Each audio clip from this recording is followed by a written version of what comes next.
everybody. Pete Santilli here with a hard-hitting report on an article that came out of ZeroHedge.com. Now, this is how I'm going to hit this and hit it really hard. Here's the title of it. It's out there circulating on the internet. It's titled ISIS Strategy Leak Reveals a Syrian Takeover Plot. U.S. Created a group of very intelligent enemies, it says. But while Western propaganda would like ISIS to appear to be run by religious fanaticism, it instead, as RT reports, this originally came from RT, has been functioning more like a secret intelligence service. Now, this is what I'd like to call out.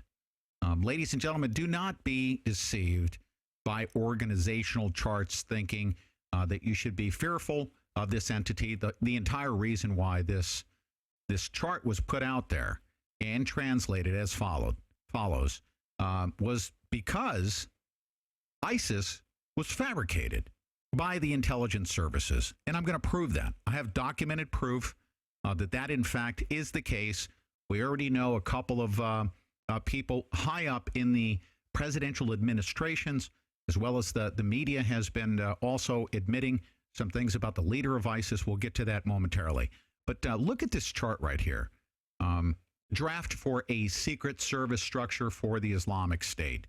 For the first time, the Haji Bakr documents now make it possible to reach conclusions on how the IS leadership is organized and what role former officials in the government of ex-dictator Saddam Hussein play in it. Above all, however, they show how the takeover in northern Syria was planned, making the group's later advances into Iraq possible in the first place. Ladies and gentlemen, this organizational chart smells of American organizational corporatism. Okay, here at the top, it says the Emir of Security Division for a region. Regions and divisions and security departments, surveillance, these are all terms that basically the intelligence operatives that want you to believe that these fanatical religious Islamists are very, very well organized so that you can combat them by sending billions, if not trillions of dollars to their military-industrial complex. Now, we do know with absolute certainty, as was published here on Washington'sBlog.com, 42 admitted false flag attacks. I'll provide a link to this thing.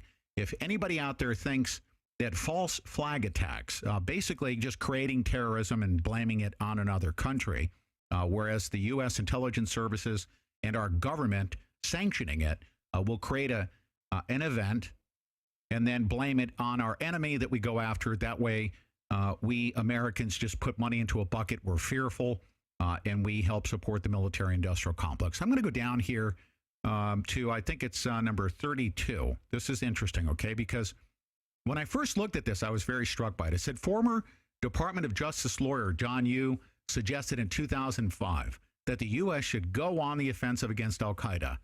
And I said to myself, I said, really, did a justice lawyer, John Yoo, really say that? And I actually did some research. And let me show you this, okay? Blame it on al-Qaeda. I'm sorry, not that one right there. There it is. Going on the offensive. Published in the Los Angeles Times in 2005, July 13, 2005, by John Yoo, a law professor of UC Berkeley and a former administration official. This is what he writes in his own words. Another tool would have our intelligence agencies create a false terrorist organization. It could have its own websites, recruitment centers, training camps, and fundraising operations. And of course, now we know that they have their own organizational charts. But it could launch fake terrorist operations. Okay? Could launch fake terrorist operations and claim credit for real terrorist strikes, helping to sow the confusion within al-Qaeda's ranks, causing operatives to doubt others' identities and to question the validity of communication. So here we are with a presidential administration official and attorney suggesting launching fake terrorism that you're basically paying for. Okay. Now there's a CBS News article here, and I'm just going to play maybe an excerpt of it. But the leader of ISIS himself, listen to this. Forces attacking the Iraqi government have declared their territory a new country under strict Islamic law. Their leader is becoming, in effect, the new Osama bin Laden. Elizabeth Palmer has learned more about him. In this elaborately produced video released by ISIS in May, there's a glaring omission. Among the fighters and the ISIS faithful, we see not a single glimpse of their leader, Abu Bakr al-Baghdadi. In fact, there are only 2 known photographs of the man born in Iraq in 1971 who now controls the most extreme Islamist army on earth. And that's no coincidence, says Firas Abi Ali, a Middle East analyst. You don't survive for a very long time in this kind of business if everybody knows your name and knows your face and knows where you stay. In 2005, during the U.S. occupation of Iraq, American soldiers arrested al-Baghdadi. But when the military closed its Camp Bucca prison, Baghdadi was handed over to the Iraqis, who let him go. That's right. They'd let him go, ladies and gentlemen, because he was an intelligence fabrication to lead ISIS. And that, in fact, is with plenty of research that you can do on your own. You can go determine this on your own. I've already looked up the Los Angeles Times article myself, where John Yoo admitted that one of our tools of intelligence agency would be to create a false terrorist organization. This, as far as I'm concerned, as of July 13, 2005, was in fact the birth of ISIS. ISIS, we know, has been supported by, funded by the likes of John McCain, Lindsey Graham, Barack Obama, as well as Hillary Clinton. As we know, the Benghazi attacks, it is well documented through whistleblower accounts that Ambassador Stevens was negotiating arms from al-Qaeda in Libya to be delivered to al-Qaeda or ISIS in Syria. So this entire hoax here, and here's my point about this article that was published by RT and republished by Zero Hedge. If the intelligence services really had this information about an organizational chart, ask yourself, why would they want to, if they had acquired this, why would they want to broadcast this, especially to those underlings that may not have access to this organizational chart? This has been easily communicated throughout the world to the organization itself, those that may not have even seen the formal organizational structure. But thanks to our intelligence services, they have broadcast it to the entire ISIS organization, even some people that have not seen it. But guess what? It wasn't intended for those people or to display that we caught them red-handed with documentation. The entire reason this thing was broadcast to the entire world today is because they want you to remain fearful. They want you to continue to support the effort to go after ISIS.